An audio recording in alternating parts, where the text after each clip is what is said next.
ఆడవాళ్ళలో vaginal infections అనేది సర్వసాధారణం.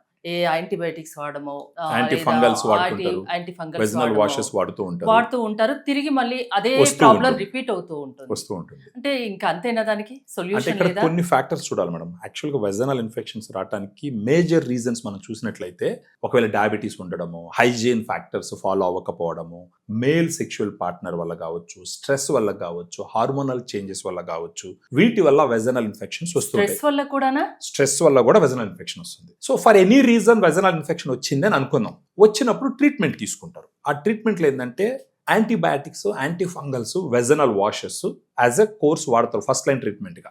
And that is right. అలా వాడాలి, వాడుతారు, తగ్గుతాయి. తగ్గిన తర్వాత దానికి ఫాలో అప్ రెమెడీగా మనకు సప్లిమెంట్స్ వాడుకోవాల్సిన పరిస్థితి ఉంటుంది. ఎందుకంటే ఇప్పుడు antibiotic, anti fungal, vaginal washes ఇచ్చినప్పుడు they are all made with chemicals. ఇవి డ్రగ్స్ బేసిక్ గా. ఆ డ్రగ్స్ వాడినప్పుడు ఏమవుతుందంటే వెజనలో కానీ యూరినరీ ట్రాక్ లో కానీ ఉన్నటువంటి బ్యాడ్ బ్యాక్టీరియాని చంపుతాయి, గుడ్ బ్యాక్టీరియాని చంపుతాయి. వాటికి బ్యాడ్ గుడ్ అని తేడా ఉండదు. మన దగ్గర ఉండే 2 సప్లిమెంట్స్ వాళ్ళకి హెల్ప్ చేస్తాయి. ఫెమీ డిలైట్ ఒకటి, యూటీ బ్రీజ్ అనేది ఒకటి. సో ఇప్పుడు మనం ఫెమీ డిలైట్ గురించి చూసినామంటే ఫెమీ డిలైట్ ఏంటంటే లాక్టోబాసిల్లస్ కి సంబంధించినటువంటి 2 ప్రోబయాటిక్ స్ట్రెయిన్స్ ఉన్నాయి.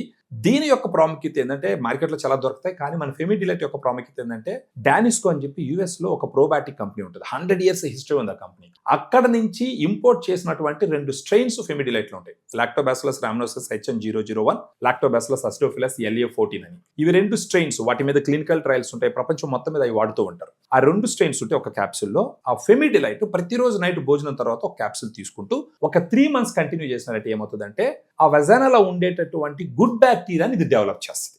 ఆ గుడ్ బ్యాక్టీరియాని డెవలప్ చేసిందంటే ఆటోమేటిక్గా ఈ గుడ్ బ్యాక్టీరియా బ్యాడ్ బ్యాక్టీరియాని కంట్రోల్లో పెడుతుంది. అప్పుడు ఎలాంటి ఇరిటేషన్ రావడం కానీ, మంట రావడం కానీ, యూరిన్కి వెళ్ళినప్పుడు వైట్ డిశ్చార్జ్ ఉండడము, ఫౌల్ స్మెల్ ఉండడం, ఇవన్నీ తగ్గుతాయి. యూటీ బ్రీజ్ ఏం చేస్తుంది అంటే యూటీ బ్రీజ్ లో డిమానోజ్, క్రాన్బెరీ ఎక్స్ట్రాక్ట్ అని 2 ఉంటాయి న్యాచురల్ సప్లిమెంట్స్. ఇవి 2 ఏం చేస్తాయి అంటే యూరినరీ ట్రాక్ లో ప్రిడామినెంట్ పాథోజెనిక్ బ్యాక్టీరియా వచ్చి ఎస్చరిషియా కొలై అంటాం, ఈ కొలై అంటాం మనం. ఆ ఈ కొలై బ్యాక్టీరియాకి ఈ డిమానోజ్, క్రాన్బెరీ ఎక్స్ట్రాక్ట్ పోయి కూర్చుంటాయి అనమాట. అంటే ఏదైనా బ్యాక్టీరియా యూరినరీ ట్రాక్ గోడ మీద కూర్చుంటేనే ఆ నంబర్ ఆఫ్ బ్యాక్టీరియా పెరుగుతాయి, ఇన్ఫెక్షన్ పెరుగుతుంది. ఈ డిమానోజ్, ఈ క్రాన్బెరీ ఎక్స్ట్రాక్ట్ ఏం చేస్తాయంటే ఈ బ్యాక్టీరియాని దాని మీద కూర్చొనికుంటే ఇది పోయి అడ్డుపడుతుంది. అప్పుడు యూరిన్ లో ఈ బ్యాక్టీరియాని బయట తోయడం జరుగుతుంది అనమాట.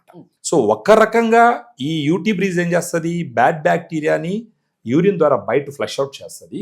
ఈ ఫెమీ డిలైట్ గుడ్ బ్యాక్టీరియాని డెవలప్ చేస్తుంది. అందుకని ఇటు రెండింటిని కనుక వాడుకుంటూ పోతే కనుక సైనర్జిస్టిక్ గా పనిచేసి అసలు ఇన్ఫెక్షన్ లేకుండా మళ్ళీ ఇన్ఫెక్షన్స్ వచ్చే ఛాన్సెస్ ఉన్నాయన్న ఆలోచన వచ్చిన వాళ్ళకి మాత్రం ఫెమీ డిలైట్ ఒకటి మాత్రం వాడమని చెప్తాం.